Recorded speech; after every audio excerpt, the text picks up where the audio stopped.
இசைக்கு ஒரு உருவம் இருந்தால் அது இளையராஜா. உங்கள் லெஜண்ட் சரவணாவில் அக்ஷய திருதியை முன்னிட்டு தங்க நகைகளுக்கு பவுனுக்கு 2000 ரூபாய் தள்ளுபடி.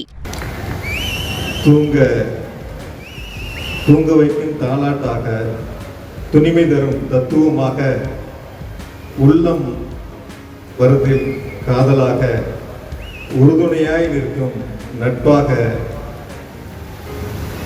காயம் ஆறும் மருந்தாக, எல்லோருக்கும் எல்லாமாக இசை என்றால் அது இசைஞானி என்று தமிழ்நாட்டிற்கும் தமிழ் மண்ணிற்கும் பெருமை சேர்த்திருக்கின்ற அமைச்சர் பதவியை ராஜினாமா செய்த பிறகு கரூருக்கு முதலாக வந்த செந்தில் பாலாஜி இசைஞானி இளையராஜாவின் மேடை நிகழ்ச்சியில் கலந்து கொண்டு கவிதை வாசித்த நிகழ்வு கவனம் பெற்றுள்ளது. கரூர் சட்டமன்ற தொகுதி உறுப்பினரும் திமுக கரூர் மாவட்ட செயலாளருமான செந்தில் பாலாஜி அமலாக்கத்துறை வழக்கில் நீதிமன்றத்தின் நெருக்கடி காரணமாக கடந்த வாரம் தனது அமைச்சர் பதவியை ராஜினாமா செய்தார். அதன் பிறகு சட்டமன்றம் நடந்ததால் கரூருக்கு வருகை தராமல் இருந்தார். இந்நிலையில் பதவியை ராஜினாமா செய்த பிறகு கரூரில் தனியார் அமைப்பு ஒன்று நடத்திய இசைஞானி இளையராஜாவின் இசை கச்சேரிக்கு முதலாக வருகை தந்திருந்தார். இதனைத் தொடர்ந்து பாடல்களுக்கு நடுவே மேடைக்கு சென்ற செந்தில் பாலாஜி இசையமைப்பாளர் இளையராஜாவிற்கு பொன்னாடை போர்த்தி வரவேற்றார். அப்போது இளையராஜாவை பாராட்டும் விதமாக கவிதை ஒன்றை வாசித்து கரூரில் அடுத்த ஒரு ஆண்டிற்குள் மீண்டும் இளையராஜா மேடை நிகழ்ச்சி நடத்தப்படும் என்றும் உறுதியளித்தார். கரூரில் இளையராஜாவின் இசை கச்சேரி நடத்துவது தனது நீண்ட கால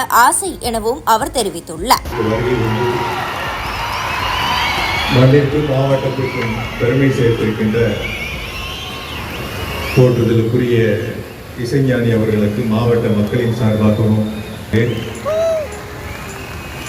செம்போனி நிகழ்ச்சிக்கு செல்லுகின்ற பொழுது திராவிட மாடல் ஆட்சியினுடைய முதலமைச்சர் மாண்பு தளபதியுடைய வாழ்த்துக்களையும் பாராட்டுக்களையும் பெற்று சட்டமன்றத்தில் மாண்பு முதலமைச்சர் அவர்களால் ஜூன் 2ஆம் தேதி பாராட்டு விழா நடத்தப்படும் என்ற மகிழ்ச்சியோடு இசைஞானிக்கு பெருமை சேர்த்திருக்கின்ற மாண்பு முதலமைச்சர்கள் சார்பாகவும் நம் அனைவர் சார்பாகவும் பாராட்டுக்களையும் வாழ்த்துக்களையும் நன்றிகளையும் இந்த நேரத்தில் அன்போடு தெரிவித்துக் கொண்டு, இசைக்கு ஒரு உருவம் இருந்தால் அது இளையராஜா.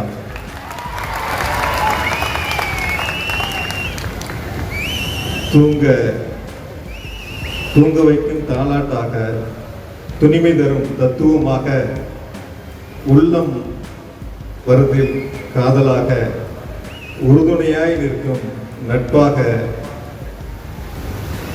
காயம் ஆறும் மருந்தாக, எல்லோருக்கும் எல்லாமாக இசை என்றால் அது இசைஞானி என்று தமிழ்நாட்டிற்கும் தமிழ் மண்ணிற்கும் பெருமை சேர்த்திருக்கின்ற, குறிப்பாக இந்த நிகழ்ச்சியை இசைஞானியோடு கேட்டு வேற யாராவது இருந்தா இவ்வளவு ஒரு நிகழ்ச்சி நடத்த முடியுமா கரூர்ல என்று யோசித்திருப்பார்கள்.